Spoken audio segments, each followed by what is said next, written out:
Meet Harold Varner III, currently in his first season on the developmental Web.com tour. His dreams of playing golf for a living have finally come true.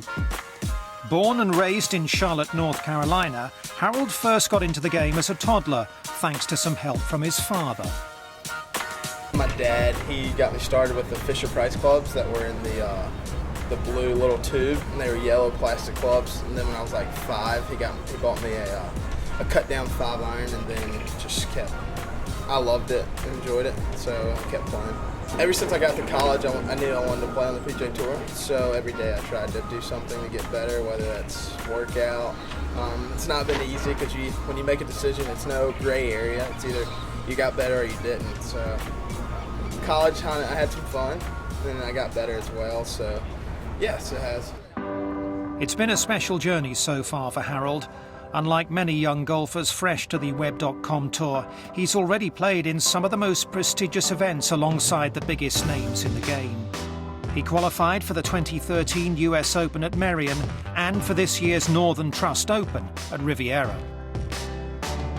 For the US Open, I did the qualifier, and it was nerve-wracking. I went to a playoff and I was first alternate and got in somehow, and it was awesome. The course was so hard, but I had the time of my life.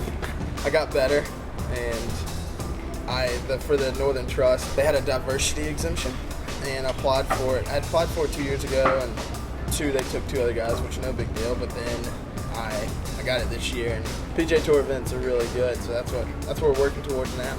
That's the goal.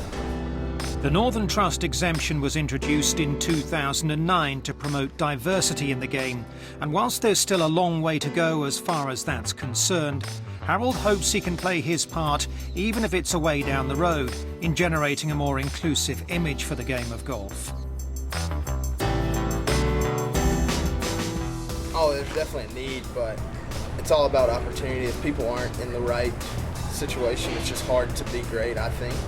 I think opportunity is everything, and golf's really expensive. You can go to the gym for free. It costs $30 to go play at the golf course. That could be someone's lunch money for the whole week. So the opportunity doesn't match with other sports. How do you fix that? I have no clue. I'm not a mathematician, but I know that they need an opportunity. So it goes from like people that are older that can pay it forward, that have done that for me. So when I get in that opportunity 20 years down the road, I will do that. But right now I'm just not in the place to do that yet. Harold has settled into life on tour pretty quickly and is already earning a reputation as one of the friendliest guys on the circuit. The Web.com features a mixture of young and more mature golfers with differing levels of experience. Varner, like a good student, tries to learn from the more accomplished players, helping him to improve on what he's already got.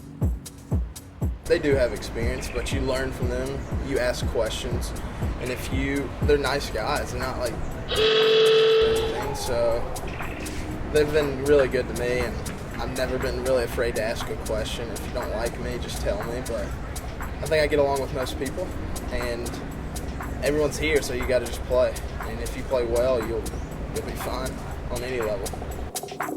Going forward, Harold knows he needs to maintain a consistently high level of play to have a chance of finishing inside the top 25 on the Web.com's end-of-season money list and earn himself a place on the PGA Tour.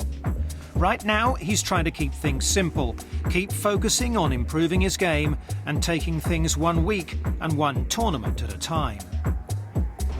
Nothing particular. I need to play great. If you play great, everything takes care of itself. You can't really worry about what other people are doing because you don't control that. And the goal is to get a PGA Tour card, so you just gotta look at the end goal to get a PGA Tour card and just think about what it takes to get that. And I don't know what the finishes are. You don't worry about that because you don't control the finishes. You just control your process, things like that. And I have to do the little things really well.